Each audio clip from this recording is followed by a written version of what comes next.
Welcome everybody. This presentation is on my Ghana experience. I got to Ghana last year. I've always wanted to go to Africa, and the way I ended up getting there is through a Fulbright Hayes Fellowship. At the time that I applied for the Fulbright Hayes Fellowship, I wasn't really sure what a Fulbright Hayes Fellowship was. I just really focused in on the part that said 30 days paid for by the federal government in Ghana. So I just kind of went right in with that part and wrote some great little essays and wrote some reference letters, and lo and behold, I was selected, and it just so happened this trip was actually delayed. I was originally to have went the summer before, but a delay, and I ended up going during the year of return. So this is a picture of one of the big, huge markets and one of the big, huge classrooms down below. So this is a picture of the group that we went with. It was a group of 9 educators, and it was just a very interesting experience. They were mostly people of color, Latino. I was African American. The other young lady was half African American and half Chinese. There was a professor that was from the Congo, Professor Namizi, who was based at Savannah State in Georgia. And then the 2 professors out of Mills College in Oakland were Professor Valguera and Dr. Nolan Jones, who you guys have now been introduced to several times. This is how I was introduced to Nolan, was on this trip, Dr. Jones. And the focus of the trip, education. So a lot of educational facilities. We met with the Minister of Education, and we really focused looking at how the education system of Ghana works and being able to share ways of doing things in America, observe how they did things there, and then also just to be able to kind of make that, have that kind of academic conversation. So there it is, get in there. And I just remember when this picture, it was my first time going out of the country besides to Mexico. And I woke up in the night, and I took that picture of the screen and just remember this strong emotion that hit me at that point, just remembering that I was in the middle of the Atlantic and how many of my ancestors, had beneath me, and just kind of the magnitude of this trip, really hit me when I took that picture, which is why I threw it in this. So excuse the blanks in this slideshow. This is an earlier version, but this picture is a picture of the Minister of Education with our group, and that is him. Here is the Minister of Education, and he had a very interesting story. He was Ghanaian, came to America, worked as a janitor, and moved his way up to become a principal of a charter school. Did really well at this in Los Angeles. The president of Ghana was visiting Los Angeles, heard about this Ghanaian who had had this great success at this charter high school, met him and asked him would he please consider coming back home to the Department of Ministry of Education in Ghana. And he accepted that offer and has been back home. I think it's been about a decade, but he was one of the people that saw the change in Ghana of free education for all. Previously, people had to pay for education, and it was not a free education for everyone. Today, every child in Ghana is entitled to a free education, but there's a bit of a caveat to that, because you do have to have some things, like you have to have some materials, and you need to have a uniform. You need to be able to get there if it's elementary school, and then if it's high school, in all of their high schools, everyone lives in high school. It's all boarding school, high school, with very few exceptions. And they attribute that high school boarding to part of their country's peacefulness, because people have very strong tribal, family, ethnic ties, but the ties create in those schools cross all those lines. And they're also very strong ties. And so they attribute that high school, boarding high school for both girls and boys as a part of just the overall peacefulness of their culture and the stability of their government. They have a teacher shortage there, and as a result, they have a track system. They have an A track and a B track, and children attend a track for 3 months at a time. During those 3 months that you're on the off track, you are not in school. People who can afford it will often send their children to some type of enrichment or to a private school during that time. Of course, the children whose parents cannot afford it, those children are either at home not doing anything or even more likely helping their parents in whatever type of work it is that they do. So this is just a picture of several of the schools and the and the teachers. You'll note this picture here of this young lady. Two things about her. All of the girls, have the cut hair. They all have a short natural. And that is just for the convenience. They don't want the girls to be having to take the time to be with hair concerns and figuring out what kind of style it is. Everybody's style is the same and it's very low maintenance. And then I also would like to point out this machete in her hand. On Fridays, it was very common when we rode through the countryside to see children walking with machetes, children much smaller than her with machetes. And it was a part of their community service on their school grounds on Fridays. They would do, clearing and grass cutting and various tasks, and often they would bring machetes. So it was very common to see children walking with machetes. And you just think about the climate that we live in now. If, our little boys were walking down, East 14th Street, casually swinging, that machete, what the consequence would be. So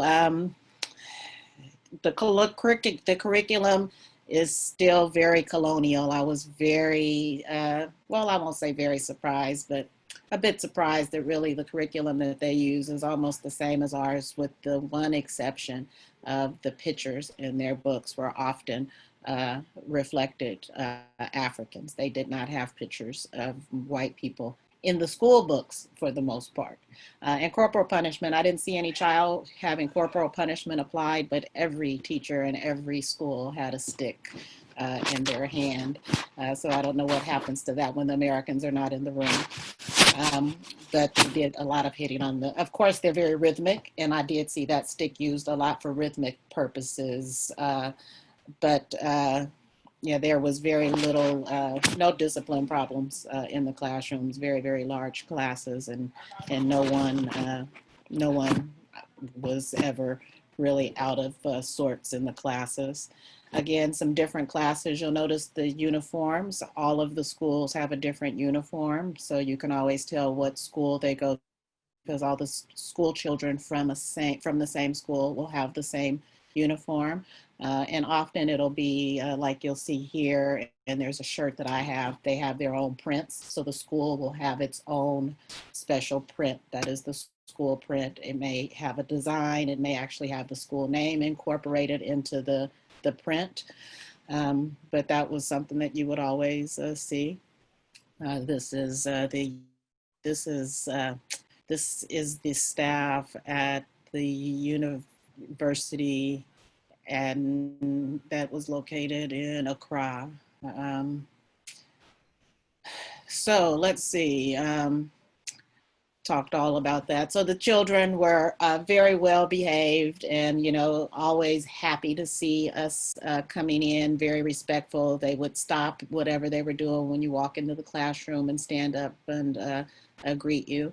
And this was a couple of girls, a girl and a young man, who were entertaining us a bit. It's not moving. Sorry. I'm not going to test the computer with that. We're not going to try to do computers. We're not going to push that. Do the video. This was one of the schools that I really had a wonderful time at. It was in a town called Ho. And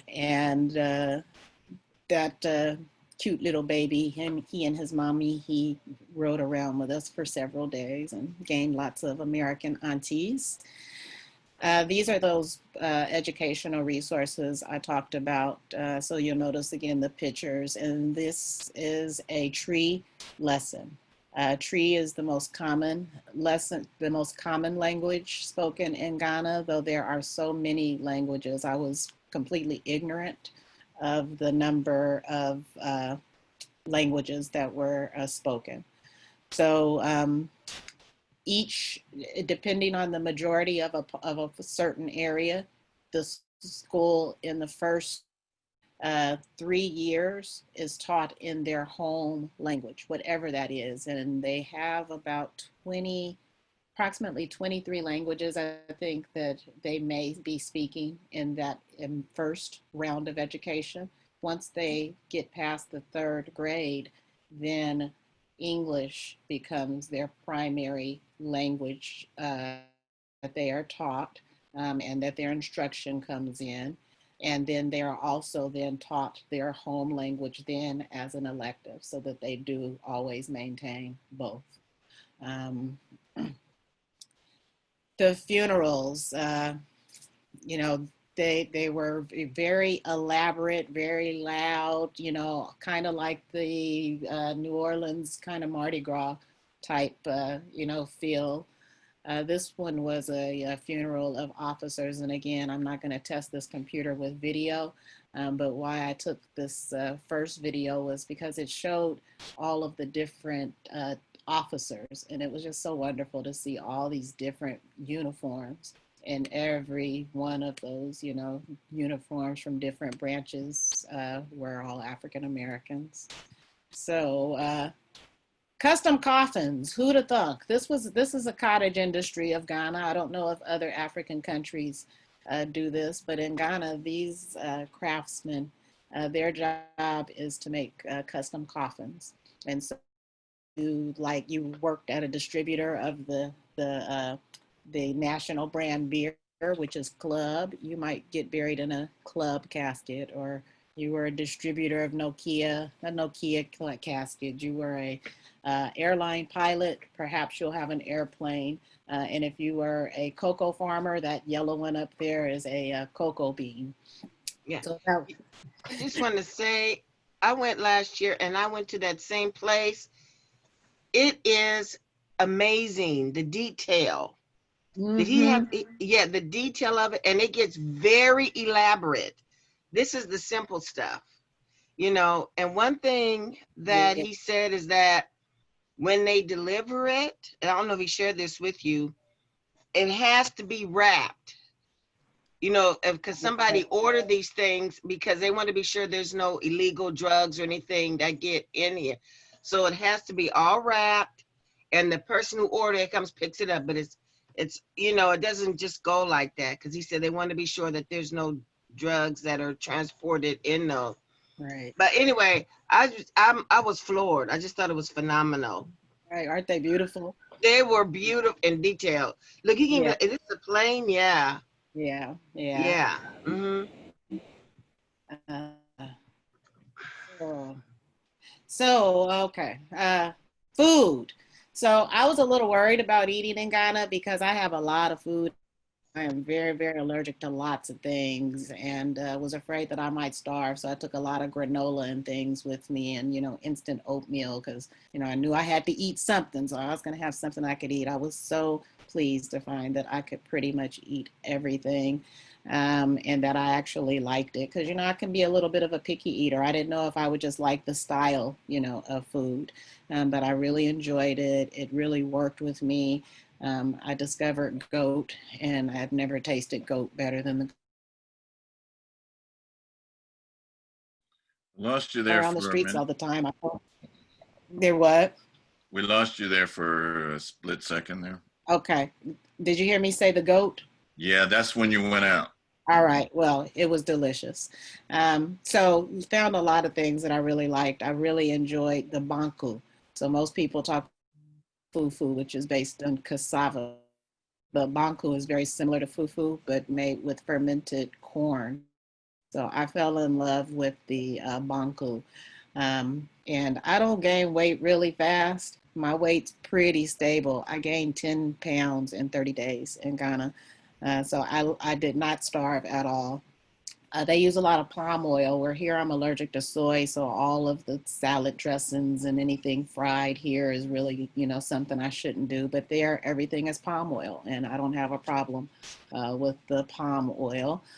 And then those things are very filling. So, and here's some of the different foods. Let's see, shall I attempt this one? This was Go for it. Go for it. this was at Ike's. I was trying to pick out my lunch, and this is Ike's. This is an American woman from Atlanta who moved back to Ghana and created this beautiful restaurant that is on a lagoon. So they actually have all their fish. They farm the fish there on site. That was one of the best meals that I had the whole time I was in Ghana. This is it here in the foil, the whole fish, and it was just delicious. This is, one of the soups with the fufu in it. This was actually a bowl of lobster. It didn't look like it, but that was a bowl of lobster, which, cost about, I don't know, $12. I didn't try the green dish, and I forget exactly what the fruit was, but I did not try that one. And then this was just another preparation of my favorite protein in Ghana, which was goat. And second to the goat was just all the street food. I know they said they were told, you shouldn't really eat all food, and they told us to be really careful. And I called myself, I was pretty careful. I, got things that were cooked, and I tried a few things that were grilled. But these are the skewers of goat, which is what I just fell in love with. I could just eat those every day with this seasoning that they put on it. These are the tiger nuts, which they run up to your car and sell to you, and all the men interested in the tiger nuts. Apparently the tiger nuts are famous for male vitality. So that's a plant that It's a nut. it's a nut. It's a nut. I didn't see the plant that it came from. Uh-huh. These here, this is on the side of the Volta. We had just crossed the Volta, and these are snails. Also in the Volta, this lady here, these bags are filled with these shrimp, and these are the huge shrimps filled, in that bag. And that's me happy bus with my bag of shrimp. So can I just ask, so did it taste like shrimp here, or how did it taste? It was very fresh. It was delicious. It was not like, it wasn't really the same as shrimp here, but just very fresh. It kind of had some sweetness to it. It didn't have any, I don't think it had really any seasoning, maybe a little light salt or something on it, but just really fresh. It was delicious. And so we had the group were vegetarians, and not only vegetarians, but vegans, and they didn't really come prepared. So we would go to restaurants, and it would always take an hour and a half, for a meal to come, pretty much no matter what you ordered. And, for Ghanaian prices, it would be a higher price. Us every once in a while, we'd invite them and treat them to a meal with us, but for the most part they didn't eat with us. They would disappear, and they would always be back before we finished eating, and they were never hungry. So I stopped hanging out with my grouchy accompaniments, my grouchy people who were with me, who were complaining because they couldn't get their vegan food. Like, they were in Berkeley Bowl, they couldn't get their kale and their quinoa, and they were tired of the flavor of palm oil. So they began to be very unhappy campers. Then they began to be hungry, unhappy campers. So now they was all hangry. So I left all the hangry people and started hanging out with the tour guides and going where they went. I was like, how do they do this so fast? They were going to the chop bars, which are the street places. And the chop bars have these pots that have been cooking all day with that good flavor all in there, and they're boiling hot. So always hot when it gets to you.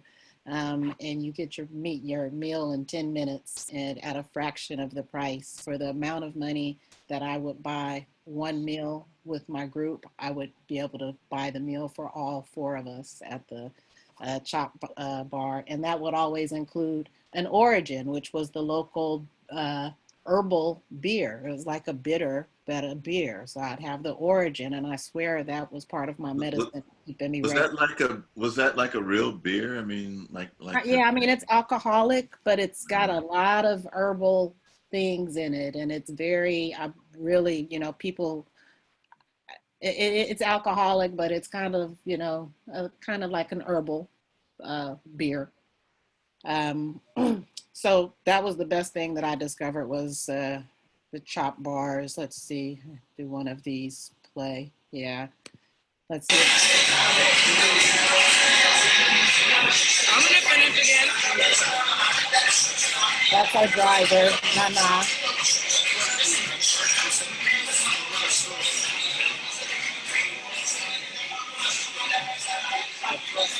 Always very loud, always music playing, just always action filled. So, I got to really love the chop bar. The other girl was Acacia, the girl who was Black and Chinese. So she and I both completely ditched the group and hung out with the tour guides for the second half of the trip.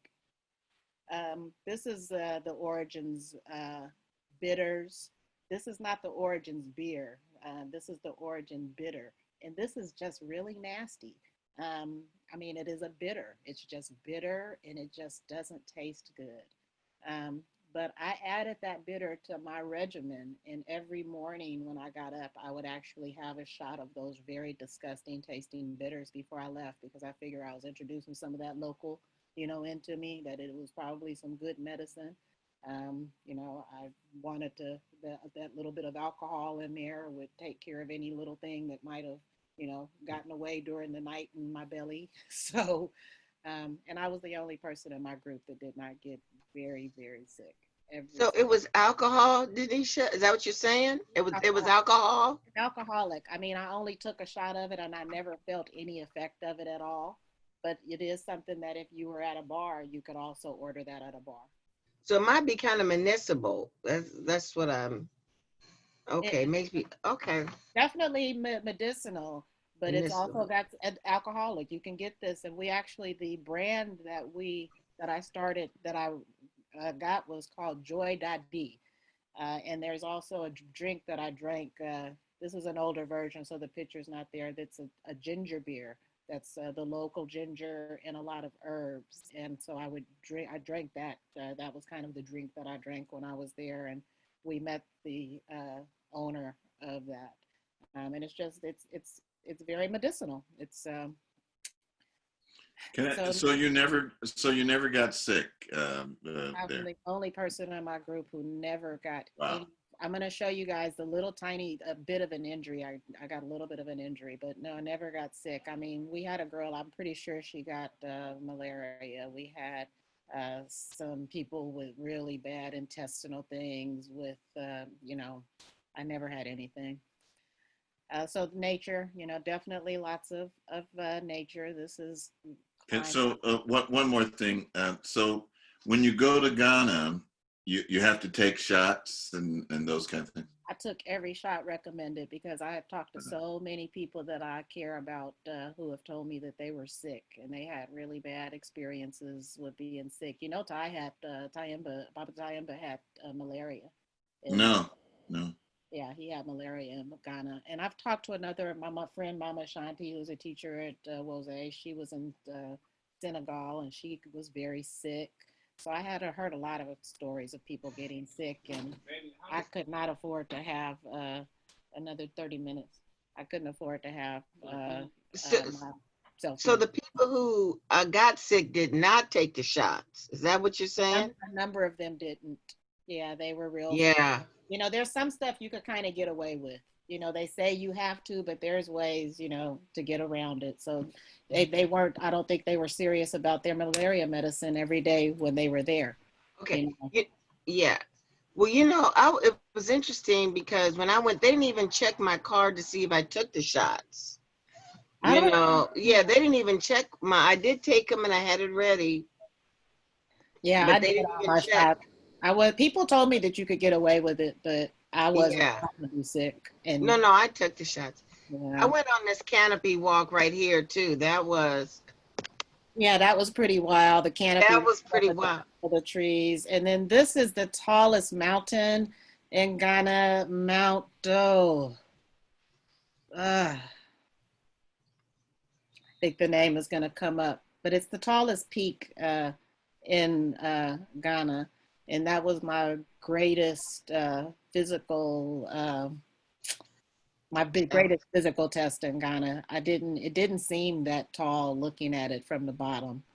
But me and Dr. Jones were the oldest people on the trip. It was a lot of youngsters on this trip, and they just kind of zipped up the mountain. And I was at the back, kind of taking my time, and so was Nolan. And yeah, that mountain, by the time I got to the top of that mountain, like literally I've never exerted myself that way. I was wet from the top to the bottom. And I just laid there on that rock where that guy is sitting. I laid on that rock, and first I looked out and I said thank you. and, and then I laid on that rock. And going down that hill, both Nolan and I both, Dr. Jones and I both had a bit of a mishap.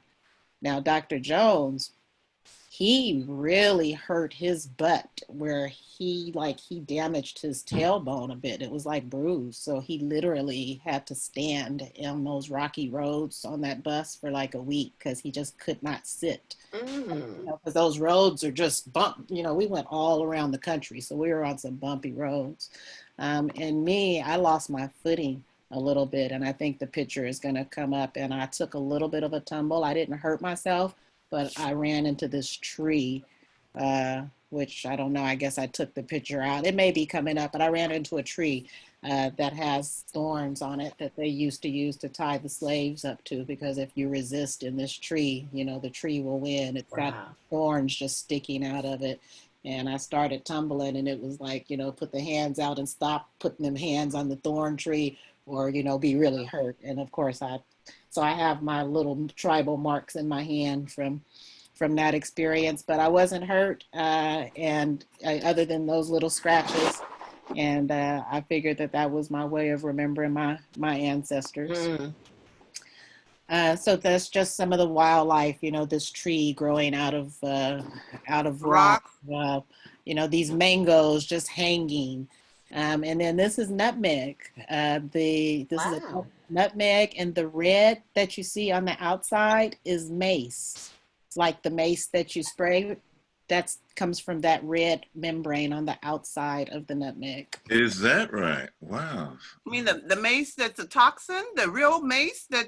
Yes, that's mace right there. And nature tell you that red stuff to be watching out for. It's certainly bright red. Now, is it toxic? Okay. Oh, well, you wouldn't toxic there, yeah. or they make it toxic? No, it's toxic. I'm sure people around there know that you don't just eat that nut full like that. You probably peel that off. It's the nut inside. That's the nutmeg. And so like a company would come and pick those and make it into a mace? I'm sure that it's a company that... A mace spray, like a mace spray? Right. Oh, wow. Isn't there a mace that you cook with too? There is. It is, but that's what the guy told me. But you guys check it out, and I'm happy to be proven wrong. There is some language barrier going on, so Okay, yeah. Right, but that was my understanding. Darnisha, since you mentioned that, did you learn any tree? I am so ashamed to say I did not, despite having a full week of instruction at the university with the wonderful language instructor. But I'm so blessed that, as you guys, I'll talk about before this is over, that professor who headed that whole thing up is going to be offering us some tree classes online once a week. So I'll get another chance. But no, wow. The sister who is a Chinese and Black, Acacia, she's actually a linguist, and Acacia speaks 6 different languages. So she picked up, that week was gold for her. So what I did is I sat back and I took pictures of her taking that all in.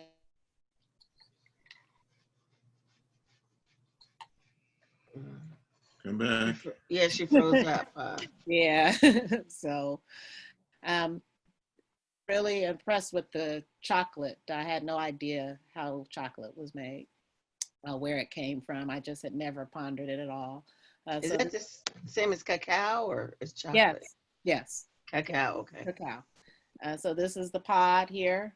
It was smuggled into Ghana in 1879 and then became a pretty profitable cash crop. This picture up here is what it looks like when you break it open, when it's ready. You break that open, and this is actually the cocoa here. This is the cacao, that's it. And when you eat it in this form, it's delicious. It's sweet, it's creamy, and you can buy drinks that are this flavor of it. So you take it and you put it down here. You see the leaf. This is a leaf, and they take it and they put the leaf over it and put it on these mats, and they let it dry for, I believe it's maybe a week or so. And after about a week, it gets brown like this. This white part, kind of rots off, and it turns brown like this. And that's without roasting. Wow. And then and it dries out in nature, and then it looks like this. Maybe I'm gonna say maybe a week and a half, 2 weeks into it, it's this, and this is just nothing. Nothing's been done eating part of it, and at that point, it tasted like chocolate. There's more to process in chocolate. You take that bean now, and this is what they sell, and this is what the Hershey's and everybody else, they get their chocolate from Ghana, either from Ghana or from Cote d'Ivoire, but it starts here, and then they take it and they process. And these people, they're struggling. They're not making a lot of money, these cacao farmers. So Contampo waterfalls, this is one of those termite hills that are everywhere. This is a pineapple plant, and I took this because I did not know that the pineapples were used as road markers for really during the slave trade. It was how the slave traders, it was one of the ways that the slave traders marked their routes to, move us through the continent. Wow. So there are some, one of the most poignant places that I visited was the last bath. And there are some pineapple trees at the last bath that they say are the same pineapple trees that were, there during the Middle Passage, that they have, continued those same trees. So the other thing notable at Contampo Falls, there was a rock there where they say that Kwame Nkrumah, that was his kind of meditation rock, where he would go when he wanted to rest and to think. Who was that? Here? Who was that? Kwame Nkrumah? Who was that? The president of the former, not the current president. Okay. So this was one of my neatest experiences in Ghana. He was the first. This Armstrong. This This is the Pastor Boabeng Armstrong. Monkey Sanctuary. This is up north near. Minister Darnisha, you want me happy a little bit? I was kidding, Pastor. I was kidding. I know about Osajifo. Okay. All right. Look. Hello. Hello, Uncle. He was that close to you, huh? It's a bamboo. He's on my shoulder. He is not a baboon, and I'm sorry. I can't tell you the name of the monkey, but here's a second one. Or like a capuchin monkey, but I got more. Don't go. I got more. Mama Connie, is that you? More. yeah. Okay. Oh, you were feeding them. Yeah. No, They give don't you. be greedy. Let me get them out. They give you peanuts and Capuchin. bananas, or you buy peanuts and bananas from the little boys there. There's so many monkeys types. So So the Oh. these monkeys are that they are sacred monkeys in this area. Yeah, I think There They're is so socialized. there is a priest and a priestess of these monkeys, and it is illegal in this area, in this sanctuary, for you to damage or to disrupt these monkeys in any way. Everyone is required to keep their doors open and their windows open, and they are welcome in anyone's home at any time. Wow. So the priest and the priestess of this sect, there is a male priest, there's a priestess. Monkey. The priestess Fall has to on you. be Okay. a virgin, and her parents have to, give her to the sect. And so the last female priestess of this area was in 1970. So they are looking for a priestess if anyone knows someone. Let's see. So Wii Falls, which is the tallest fall in Ghana, just absolutely beautiful area. This was also, we had to go through a kind of a Rastafarian village to get here. And so this was just gorgeous. This was on the same day that we climbed that mountain. And I had scratched my hand and was a little scratched up and was really tired. And then we took this little walk, and around the corner, we go over about 7 bridges to get there. And once you get over the 7th bridge, there's that beautiful fall. Got to actually, and the weather was great. As you can see, this is the fall. The sun is shining. The weather is good. I got to stand right underneath the waterfall. I was just a little nervous about that because if you see over here, this cliff, it's a big cliff and it's like the bat cliff. So I'm like, there is so much bat stuff in this water, but I'm just,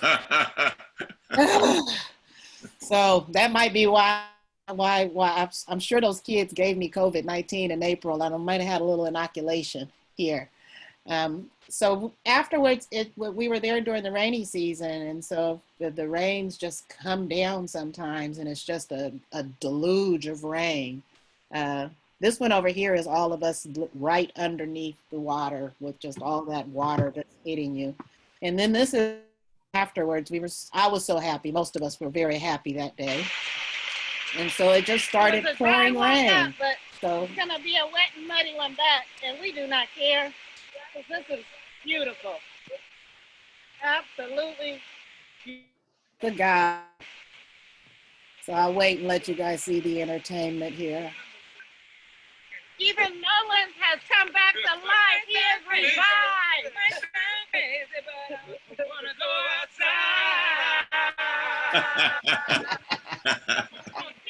In the rain. So we were very happy after that. Okay, Mount Afajado is the mountain. And so this is the trek up the mountain. This is me laying there on that rock covered with sweat, looking at the countryside. And let's see. This is a fast, a speeded up view of the hike. Let's see if it works.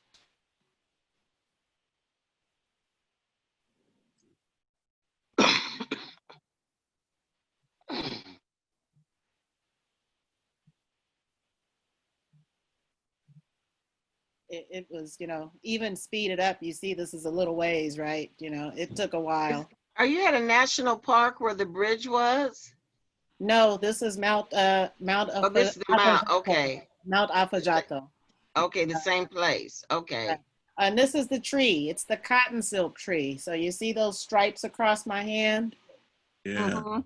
Yeah. So, and it's funny because we saw this, Mama Kara got married in Southern California at this kind of natural area. And we saw that tree there and kind of noted and was like, wouldn't want to come in contact with that. And there I was in contact with it. But that was the worst injury that I had when I was there.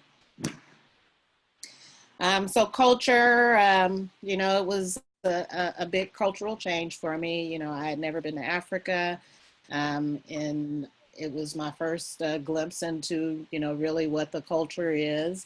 And it was just kind of refreshing to see such a strong culture, just so many things that make the culture, from the way people act to the way they dress to their body markings. There just so many different traditions and the way people interact and the way they are. And it's just, it has been that way for, you know, in many cases, a long time. And everyone has kind of a common thread, you know, of these things. So like everybody as a child learns how to carry things on their head. Everybody, men, women, everybody can balance a heavy load on their head. This was down here is, this was the most commercial thing that we did, which was go to a village and have a naming ceremony. That was like the least authentic thing that I did the whole time that I was there. And then later on, someone looked it up and saw that it was like you could purchase it online, and you know they give them $100 a person or something. And I mean, it was still a nice representation. The kids danced, and you know, but it was not the same as when you're like invited somewhere and you are just in the culture. It was a display of culture, not an immersion in an interaction with culture. So this is who I will be doing the historical tribute on Sunday.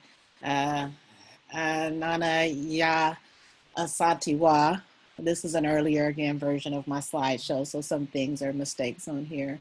But I will tell you all more about her. But she was a female warrior who was eventually exiled and sent to the Seychelles, which I learned in my trip there is the place that all the bad Africans who did not do what the white people said, they got sent to the Seychelles. I would love to see what the descendants of the Seychelles are like right now.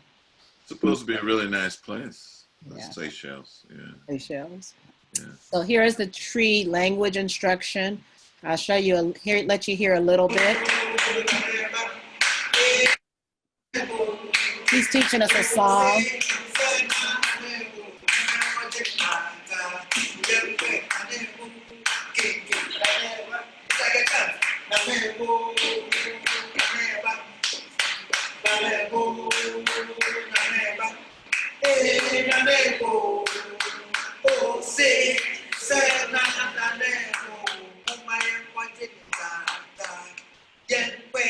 And that was a story, a song that tells a story of, I think, the king coming to town. And this is me being a kindergartner again.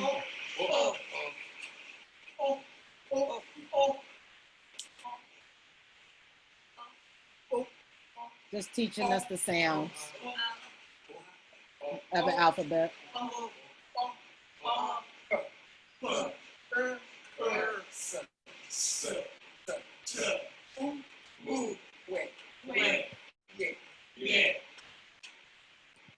So went through many, many days of that. And like I said, I would love to have Acacia tell you about that, because she got a lot out of it. However, not so much for me. And they talk, you see the slide up there is of the Akan people. They talked about some of the connections between languages and tribes. This is the police station. There wasn't a whole lot of crime. I did not see anybody doing really too much of anything they shouldn't. I saw police. They have very, very large guns, AK-47s, but I never felt like those guns were going to be aimed at me. The police they turn their guns in at night. They don't even get to take them home. Their bullets are counted. They have to account for every single bullet. You just may not be shooting people in Ghana, and no one really has a gun except for the police. They do. Ghana is that's the police station for all of Ghana. Well, not for all of that was, this area. This is okay. This is a station in a local area. There are many of these, and this is not a prison. They do have, bigger structures, but this is a local police station. What the police will do to you that I did have done while we were there, because I was with a young lady and she knew some people. Acacia knew some folks in Ghana, and I was put in the role of escort on a few dates. And, and so was Dr. Jones. Yeah, Acacia had me and Dr. Jones up late a number of times. So they have checkpoints, and they ask you for your ID, for your registration, and of course they're checking, if they smell something funny in your car, that you might have a problem. They if some of them will kind of shake you down, that's not This is to get bribes. Right. yes, Yeah. yes, they might ask you for some money. And Acacia had a really bad experience where she went out. This is one of the few times I told her never go out without me, and she did one night. I was like, no, I can't go out. I'm tired. I'm old. Gotta go to bed. And she went out anyway and got pulled over cab and the officers, because she was so noticeable, and they pulled her over. She had some she was taking activated charcoal for reasons, the tablets. Mm-hmm. And so she's got these unmarked black capsules in her purse, and the police were asking some questions about that. And Acacia is a very she's a forceful girl, and she's got heart. And she kind of stood her ground. It was like, I'm an American, call the embassy, and they let her go. So now is like marijuana, is that illegal in Ghana? it is. It is, yes. Marijuana is illegal. And I will say, if not, a college professor in Ghana did or did not give anybody any, I don't recall. Yeah, which is what you say. Yeah. It's illegal. It's not, people are not real open about it, but it's getting, much more open there, and people do definitely. Probably at that Rasta community. Definitely in the Rasta community. But, there's definitely marijuana smoking going on in Ghana. This is I believe this is Kumasi, and this is a roundabout in traffic showing the king receiving the golden stool that was the founding of Ghana in their myth. This is the Ashanti King's palace. We actually had hoped to be able to meet the king. That's the Ashanti Heaney's palace? Yes. Wow. And we thought we would get to meet him, but there was a big commotion going on that day. And you could tell it was a big commotion because you could feel the tension in the air, and everybody was dressed in black like this man. When they're in the court for their official proceedings, they wear the black coverings. Everybody is dressed like that in the black. And then if you're successful in court, then you come out and you switch to white. But it was something going on, and everybody was very tense. And this man here came and met our tour guide and said, no, you guys shouldn't bring the tourists here today. Today is not a good day. Instead, let me take you guys over here. And he took us on this tour. So this is us entering into the palace area.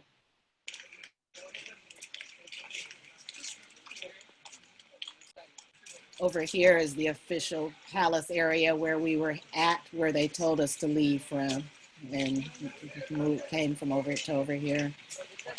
Once we got past these lions, I could no longer go in because there's court insertion. See the lion? We just passed one, but once I got past there, I could no longer have my camera. Showing us into the museum. We can take pictures outside, but not inside. The porcupine is one of the symbols of Ghana. So that's the porcupine with the guy Nyame there. This is again Acacia. Acacia got marriage offers everywhere we went in Ghana. She got at least about 20 marriage offers. They were very, very intrigued with that the mix of that African and the Chinese. There's a lot of Chinese in Ghana as well. I'm missing the porcupine. Oh, here it is. You see it in the corner? Okay, got it. Okay, yeah. Okay. Thank you.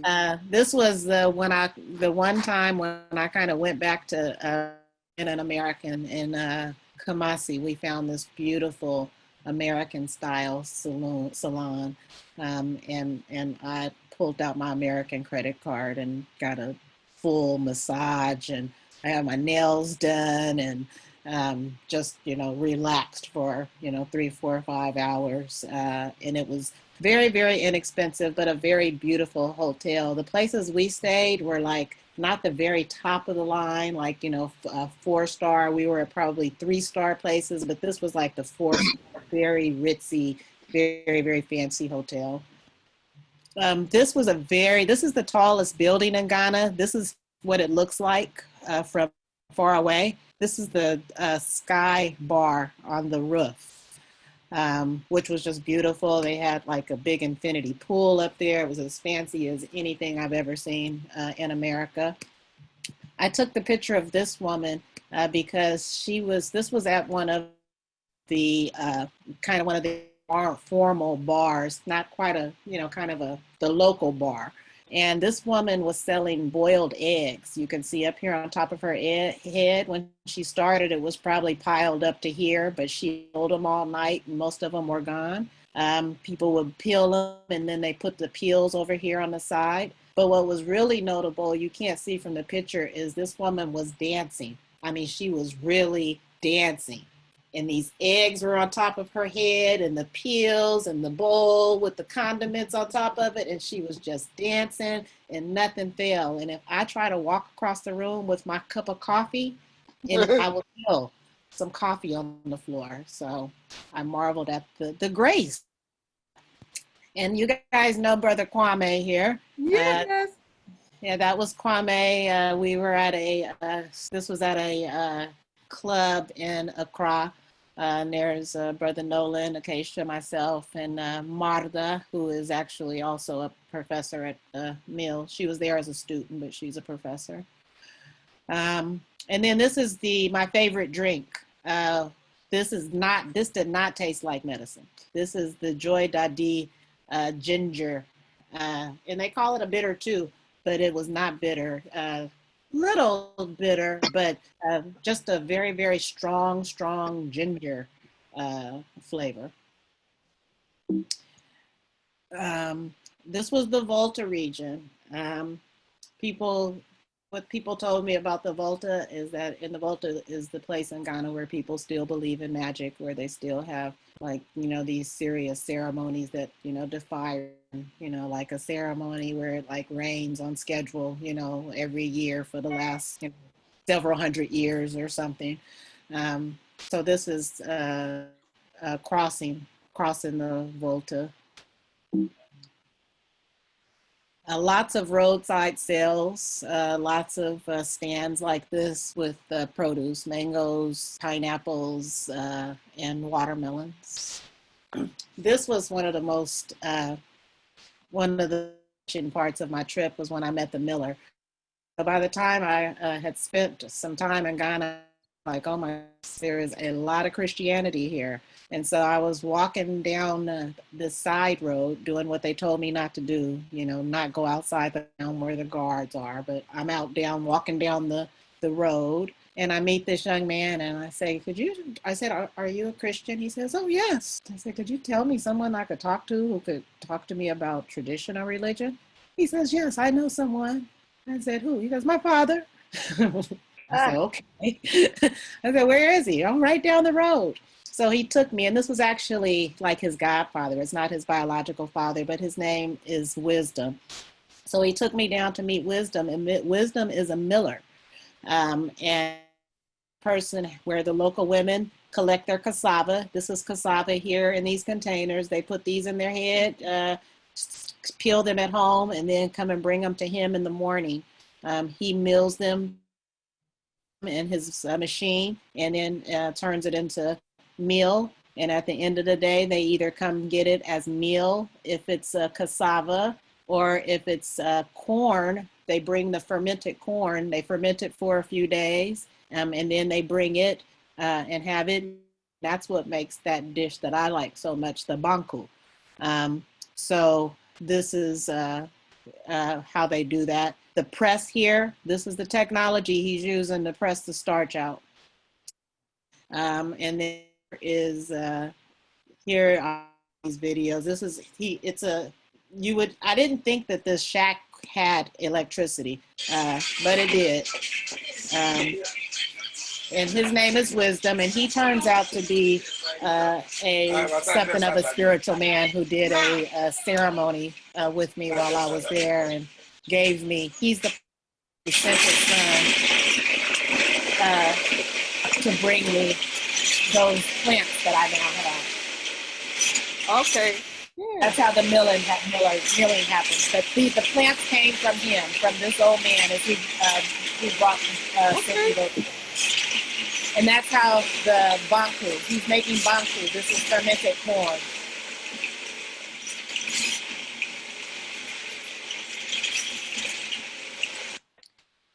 And then this is what, this is it in a bowl. Dry one.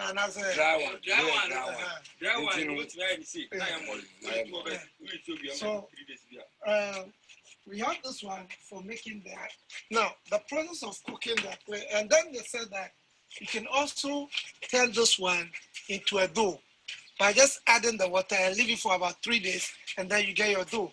But properly or traditionally, what we know is that you put it in water, the corn in water for about 2-3 days. You bring it here, turn it to dough, and then you leave the dough. You can't eat it the same day. You have to leave it overnight. The next day, then you can mix it with a little bit of the cassava dough, and then you have your banku. But this one, as it is, you can eat it now. You just mix it like this. Can I smell it? You just. So that's how they make banku. This is glass beads, the beautiful glass beads that you all see for necklace. Especially, you guys can tell when you get the real bead, they're heavy, right? Not those ones that are manufactured in China. But this is how it's made. Now, after that, this is rough. This is rough. So when you take it out, you have to wash it, polish it to get the fine bits. You wash it and then clean it well. Then you get the. So they crush bottles now. They use crushed like beer bottles of different colors, and then they melt it down in these fires, pour it into those molds, take that tool he uses and manually put that in it and dry it, and then he strings it. And so this is the maker here up in the top with one of the strings that he's just recently made. Very heavy. This is a peanut farm. So if you don't take advantage of the heavy one right now and say, oh, then you might not get the chance to plant your seeds anymore. Because from March, April, May, June, July, August, you need. So he's just talking about how you have to plant, when it's the rainy season, you got to plant. The craziest markets, that was, I guess, the other, hugely notable thing, common all over Africa are the markets. Never seen so many people. I'm going to show you this one, and if you've never seen people with these heavy loads, like you see the guy here, see the load on his head. I think it's this one that's shows them. Just so many people. Look at all those boxes on his head. Nobody runs into each other. Nobody drops anything.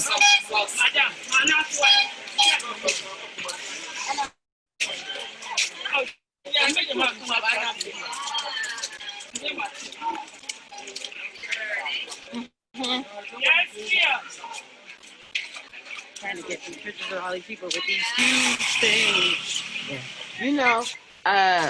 Darnisha, the most I think unusual is when I seen girls going to a sewing class and they have the sewing machines on their head. Yeah, they put everything on. But this scared the heck out of me because we were so close to traffic, and I thought that we were just right on the traffic.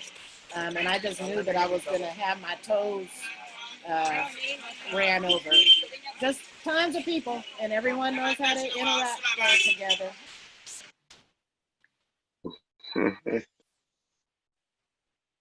Yeah, and you know, this is another, I think this is let's see, Albert Abamoker. I don't know the name of the market, but this, you hear me sneezing? All those spices. Yes. All the spices. Uh-huh. If it is in Kumasi, then it's Central Market. If it's Kumasi, then it's Central Market. It might be Kumasi. Okay. Yeah, it might be. That's the widest market in West Africa. The widest open market in West Africa. I think maybe Makola Market. Maybe Makola. Makola, that's Accra. Accra. Makola Market is Accra. This is the one in Kumasi, I think. That So that's Pastor Central Armstrong, Market. you know where it is. I can't see you, Pastor Armstrong.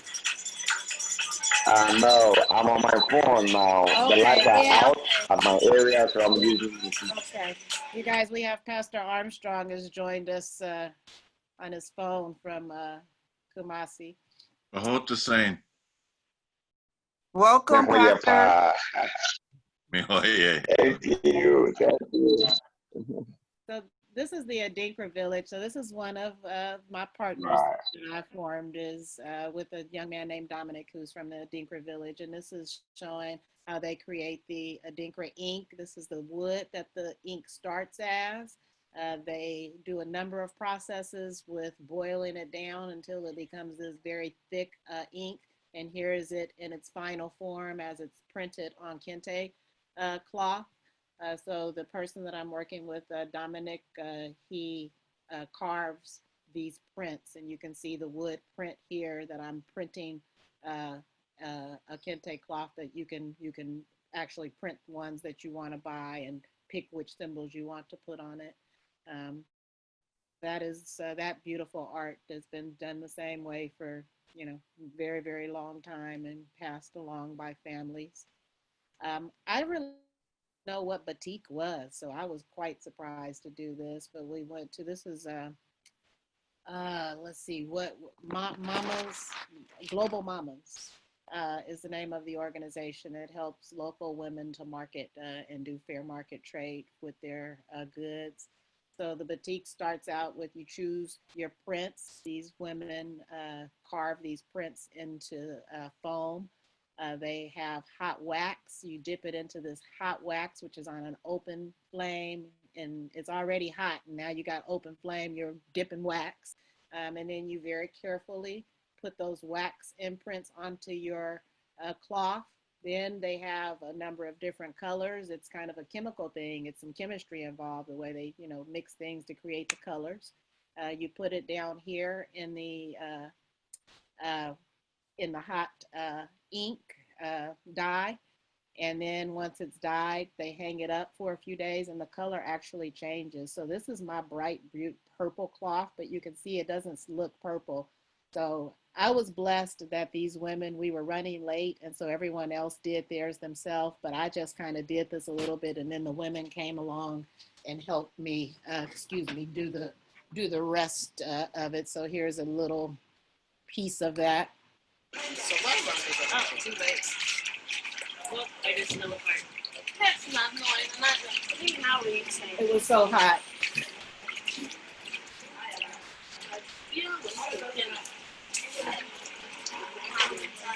Okay, you ready to take a picture? What? Me doing this. See, I'm doing it. I have a video of the whole thing. They saw you wasn't doing it. Well, I'm not showing nobody that part. Showing it all. So I've confessed already. If you guys can see over behind her, I don't know if you saw that great big, there's a great big barrel that's filled with hot water. So they're stoking that fire all day. And once this is done, then they also go and dip it into that hot water, and the hot water melts off the wax, which then leaves that beautiful imprint that batik is known for. wonderful wax print fabrics, which I actually just did a very informative listening to a show about the wax print fabrics and was disappointed to find the Dutch are all up in this business, but it is unique, beautiful patterns. And I brought back a lot of fabric. There's a lot of qualities of fabric. The fabric I brought I got much the kind of higher end fabric, but there's all type of really cheap fabric that you can also buy that is really just kind of knockoff Chinese fabric. But it looks very good, but it doesn't feel the same on your body. Families and marriages, I was very pleased to find that like the marriage culture is strong there. Joining families is serious, business there still, that it is still a combination of families. People get married in both traditional ceremonies and in an American ceremony. Many people do both. And they work on their marriages there like that. I found that like at least the tour guide we had, he really stressed that like, there's not I don't think big divorce rate, and, men are the head of the household there. I asked my driver, I say, so you've been on the road with us for, 20, 30 days, does your wife get to kind of relax a little bit? He says, oh no, absolutely not. Who will take care of my children? Of course she has to cook every day. And, I said, do you ever wash dishes? He said, oh, absolutely not. So, there's some delineation there, but on the side of women, fairly common for people who are not really, really rich. You can be fairly middle class, and you can have some help. Women often have help around the house. Well, that kind of goes against the stereotype that African men always have more than one woman. It's a cultural thing. Well, they do. That's true too. That is also true. But the person that I spent the month, Nana, who would I've also gotten to be really, close friends with. He has one wife, and I think that as in many cultures that have that option of multiple wives, that it's often something that people agree on. It's not something that's like forced, American version that we think of. And there is something to being like the first wife, and it's a different system. But to be quite honest with you, I didn't speak to people who had multiple wives and really get any particular insight on that part of the culture. This is Fishing Life. This is getting towards the end in Elmina. And I was taken back by the density of it. All of these Black folks out here on the water, with these water-based lives, so many boats, so many people. Let's see. What kind of fish was there? I don't remember the names of the local fishes. I didn't eat so much fish. I ate more shrimp and more and some lobster. Minister Armstrong, what's the local fish? We have tilapia, and in our language we call it kobe. In our language we call it kobe, but in your language you call it tilapia. That's the most one that we have. The salmon. We have the salmon. I ate salmon. Yeah, I ate a lot of salmon in the chop shop. Correct. Salmon in the soups. A lot of it is and they don't eat a bunch of meat there. It's like you get a soup and there's a little piece of protein in there. It's not a big, huge plate like, we are used to eating these big plates of meat. It's a soup, and it's got maybe a little vegetable in it, and it's, maybe a piece of fish, maybe a piece of, some other meat, but not these huge portions. It's that fufu and that banku that's so filling, and made me gain that 30 pounds and 10 pounds in 30 days. So the colonial architecture, Well, first of all, with the culture, they were bombarded by the British. The British most, left a mark there. But the culture was very strong, and it wasn't eliminated. The architecture is still, you see a lot of the British influence on the architecture. I couldn't understand why so many places had these fortresses around them when crime was so low. You feel so safe, but at the same time, you see these places with barbed wire and glass sticking out of the top of the cement walls around the compounds. So I kind of couldn't. It was kind of a disconnect for me on that, and kind of how it was explained as a part of the colonial culture. The white folks needed them big walls around them to be safe with barbed wire, and then we just kind of followed. Followed that, even though from all that I saw, I've never felt safer than when I was there. So our culture, then this is about how our culture impacts them. So this is a traditional wedding, a beautiful wedding that we saw in Kumasi. I'm sure that there was something that they had traditional dress that they did at some point, but this was, the big event at the hotel. Over here, anybody recognize this guy right here? That's 50 Cent. Oh, God. All the way to Ghana to see 50 Cent. Was he appearing? No, he wasn't appearing other than on that postcard poster, as far as I knew. And then there's a nice modern mall that is in Accra. It has everything that we have in an American mall: the Apple store, the grocery store, the electronics, everything that you could ever.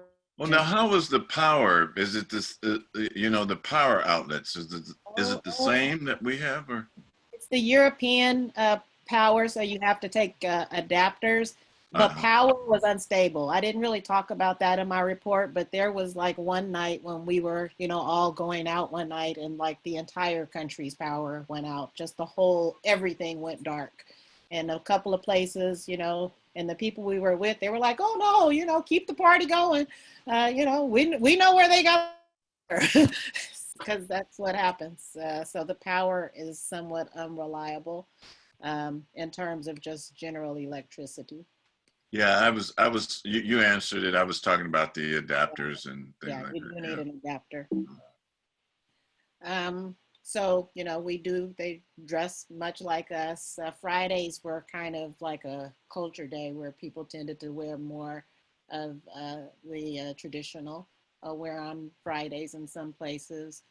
Western cosmetic and skin bleaching. Sometimes the African women can get very cosmetic-y. I did see. Isn't that, I thought that was outlawed there, the skin bleaching. I saw it in markets. Mm. Yeah, I saw it. So, and then sagging. We're talking about culture. I'm at the Elmina. We said one of the things that Mama Amika's taught me at One Africa is to stop calling those places castles. They are dungeons. So not the Elmina Castle, but the Elmina Dungeon. And, it gives us as Americans, you get all of these emotions, but this brother comes up to me and they're trying to sell you stuff, which is really a trip. Like you're in this space and then people like start rushing you to things. But the brother came up to me and he was sagging. First person sagging that I saw, and I was like, do you know the history of that? Like, I'm an American, and like I am so disappointed that our poor habit has reached you here, and let me tell you a little bit about what it means. And all right, did you, I know you probably noticed in me that it was very commercialized when you go to the dungeons. That was terrible. Like when you come up, they're all emotional and stuff, and as soon as you walk out the door, they're like, would you like to buy something? So, it's not sacred as you would think. Yeah, but I mean, that's their living, that's how they're trying to make a living. They're trying to, and they don't, I found that the Africans there, they know less about slave trade and the legacy of slavery than we do. So lots of Chinese. Chinese is heavily invested in Ghana. It must be something good there because they're trying to buy the stuff up and bringing their little money out. So far, there's no Chinatown. they have a Chinatown everywhere. Ghana has not allowed that yet. But Mandarin is in public school in Ghana. So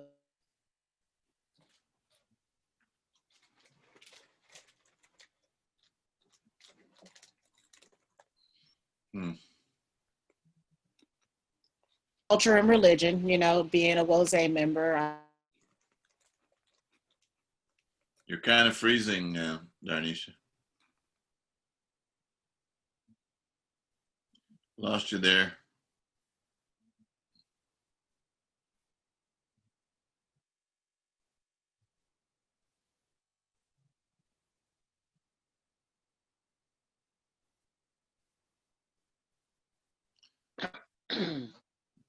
Darnisha, are you still there? So her slide that's up is very interesting Yeah. about how they portray Jesus there, but they still practice some sort of traditional religion. Yeah. You know, there's a book that I'd like to ask for Pastor, if Pastor is still on, Pastor Armstrong. There's a book, it's called The Africans Who Wrote the Bible by Nana Banchi Darkwa.